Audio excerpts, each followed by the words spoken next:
Want to get back in time? The collection that'll have you saying, "Great Scott." 7 News at 6 starts now. On to a Back to the Future collection that might have you saying, "Great Scott." Father and son in Hubbardston have one of the largest collections of memorabilia. I love those DeLoreans. And you saw Marty McFly. They are clearly big fans of the movie. Christopher Lloyd himself, who plays Doc Brown, even stopped by for a visit. Johnny Ann Thompson takes us there. Tucked away in Hubbardston is the BTTF barn. No, not that barn. It's a flying saucer from outer space! Patrick and Bill Shea call themselves collectors. I've always had a fascination with cars, and especially cars that have a personality. Then, in 1985, Bill's son Patrick saw Back to the Future. And saw the film on the opening night, which was July 3rd, and like many other teens, was completely blown away and fascinated with the movie. Since then, the father-son duo has picked up a number of props from the films. Some of their most prized possessions include original costumes, Doc Brown's brainwave analyzer. This is it. This is the only one they ever made. And one of the original Panthers from the clock tower in the first movie.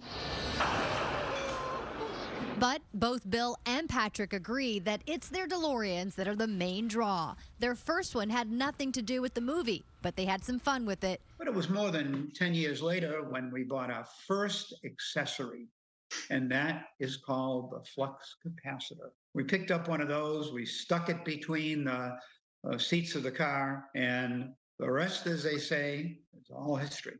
But through the auctions and collecting, We have a total on site now of 3.5.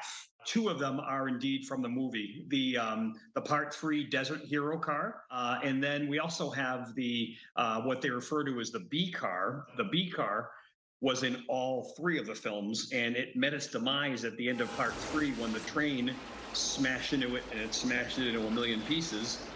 We actually have that car reassembled. Christopher Lloyd, who played Doc in the films, even visited the barn in 2020 to film a TV series.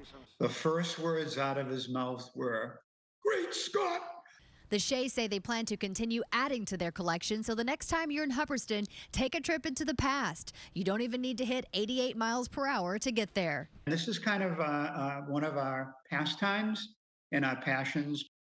The barn is booked and busy. You can only visit by making appointments online, and right now the Shays say they are booked through much of October.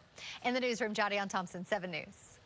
Just get Michael J. Fox out here, and you can reshoot the whole movie. It looks like they have every piece of memorabilia. Yeah, you were bus, like a little kid. Oh, there's the bus. I the thought they were Toyota pickup bus. truck, all of Yes. them. Yeah, well, it makes me feel like I got to go back and watch all 3 of the movies. Yeah. It would be something to do on a rainy day if we ever get one. All right.